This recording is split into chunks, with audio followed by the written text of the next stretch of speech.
बंगाल से लेकर केरल तक पीएफआई पर अमित शाह की सर्जिकल स्ट्राइक।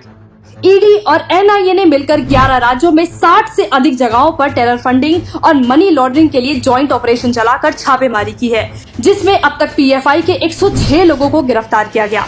इतनी बड़ी कार्रवाई करके अमित शाह ने ये संकेत दे दिया कि इस्लामिक आतंकवाद को बढ़ावा देने वालों के लिए देश में कोई जगह नहीं है। अमित शाह का मकसद ही है राष्ट्रीय सुरक्षा की दृष्टि से भारत के सबसे खतरनाक संगठन को खत्म करना। एनआईए ने पीएफआई के राष्ट्रीय अध्यक्ष ओएमएस सलाम और दिल्ली अध्यक्ष परवेज अहमद को भी गिरफ्तार किया है और अन्य ठिकानों पर ताले लगा दिए हैं। पीएफआई के जरिए देश में हो रहे कट्टरपंथ को रोकने के लिए इस कार्रवाई की बहुत जरूरत थी। लेकिन आखिर पीएफआई है क्या? इस संगठन का नाम 2019 में शाहीन बाग प्रदर्शन के दौरान सुनने में आया था। इसके बाद देश भर में हुए हर दंगे में कहीं न कहीं पीएफआई के तार जुड़े होते हैं। पीएफआई वैसे तो अपने आप को एक नॉन प्रॉफिट संस्था बताता है, जो एक खास वर्ग के अल्पसंख्यकों के हक की बात करता है, लेकिन असल में इसके कई संस्थापक सदस्य पहले सिमी से जुड़े थे। सिमी वो संगठन है जिसे यूएपीए के तहत भारत में बैन किया गया है। उस पर देश के अल्पसंख्यक नौजवानों को आतंक से जोड़ने और उन्हें आतंकी कैंपों में ट्रेनिंग देने का आरोप है। पहले सिमी 2001 में बैन हुआ। उसके कुछ संस्थापकों से मिलकर पीएफआई बना, जिसके दो विंग है। पहला सीएफआई जो है छात्र विंग और दूसरा एसडीपीआई जो है राजनीतिक विंग।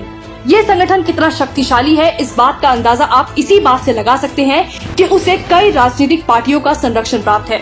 नागरिकता कानून के विरोध के समय कांग्रेस के उदित राज और आप के संजय सिंह के पीएफआई से जुड़े होने की बात सामने आई थी। वहीं देश के तमाम विरोध प्रदर्शन में पीएफआई की बड़ी भूमिका रही है।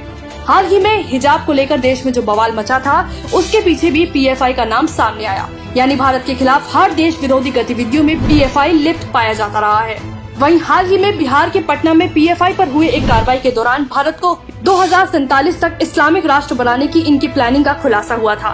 2016 में एनआईए ने इसे बैन करने की अपील की, लेकिन अमित शाह बैन नहीं लगाते। वो तो हर ऐसे देश विरोधी संगठनों को बेरहमी से कुचलते हैं, जैसे उन्होंने माओवादी संगठन के साथ किया या 370 को हटाकर कश्मीर में अलगाववादियों को खत्म किया।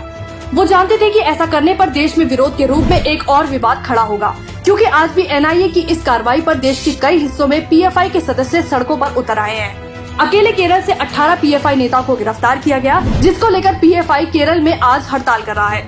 और ये बात सब जानते हैं कि अमित शाह कोई भी कार्रवाई बिना सोचे समझे, बिना प्लानिंग के नहीं करते।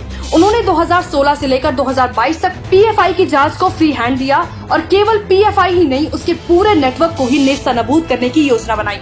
अमित शाह ये जानते थे कि मामूली कार्रवाई करने से इनकी टेरर फंडिंग शायद रोक दी जाए, लेकिन इनकी देश विरोधी गतिविधियां जल्दी से खत्म नहीं होगी। और इसी के चलते उन्होंने पूरी प्लानिंग के साथ आज ये सर्जिकल स्ट्राइक कर पीएफआई की कमर ही तोड़ डाली।